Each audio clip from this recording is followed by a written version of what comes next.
নীরব ঘন বনের মাঝখানে, যেখানে সন্ধ্যায় জোনাকিরা নাচে আর গাছেরা সবার গোপন কথা জানে, সেখানে থাকত এক শিয়াল, ফারো নাম তার।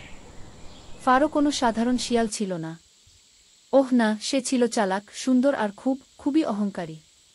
একদিন, যখন অন্যান্য প্রাণীরা বার্ষিক দৌড় প্রতিযোগিতার প্রস্তুতি নিচ্ছিল, ফারো বুক ফুলিয়ে বলে উঠল, আমি একবার শুধু চোখের পলকে একটা বাঘকে তাড়িয়ে দিয়েছিলাম।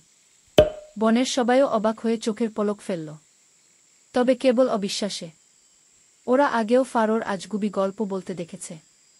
তবুও ফারো গর্বভরে দাঁড়িয়ে থাকল। হা, তোমাদের কেউই পারবে না।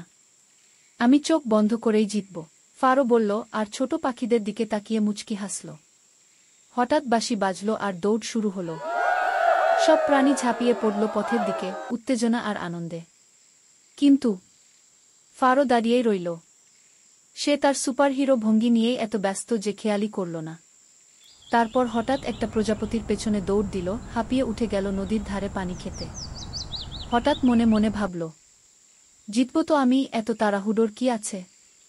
কিন্তু যখন সে পৌঁছাল লাল দাগের লাইনে, তখন দেখল সবাই ততক্ষণে পৌঁছে গেছে। এমনকি কচ্ছপও।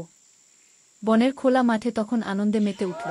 কিন্তু সেটা ফারোর জন্য না, বরং ডেইজি হরিণের জন্য, যে চুপচাপ মনোযোগ দিয়ে দৌড়ে শেষ করেছিল। মাঝপথে একটা ছোট কাঠবিড়ালিকে পর্যন্ত সাহায্য করেছিল। ফারো তখন মন খারাপ করে মাথা নিচু করে ফেলে এবং নিজের ধুলো মাখা পায়ের দিকে তাকালো। তারপর তাকালো ডেইজির দিকে, যে মাথায় ফুলের মুকুট পরে দাঁড়িয়ে রইল। কিছুক্ষণ পর ফারো ডেইজির কাছে গিয়ে আসতে বলল, আমার মনে হয় আমি একটু বেশি অহংকারী হয়ে পড়েছিলাম। পরের বার আমি আর এমন অহংকার করব না। ডেইজি মুচকি হাসল আর মাথা নাড়ল। কোনো বিদ্রুপ নয়, না কোনো দম্ভ, শুধু দয়া। সেই দিন থেকেই ফারো আরও শান্ত হয়ে গেল। ফারোর মধ্যে দেখা দিল নম্র, ধৈর্য, দয়া ও জ্ঞান। আর মাঝে মধ্যে যখন কোনো ছোট শিয়াল অতিরিক্ত গর্বে ভরে কথা বলত, ফারো মুচকি হেসে নিচু হয়ে বলত, তুমি কি শুনতে চাও আমার সাথে একবার কি হয়েছিল?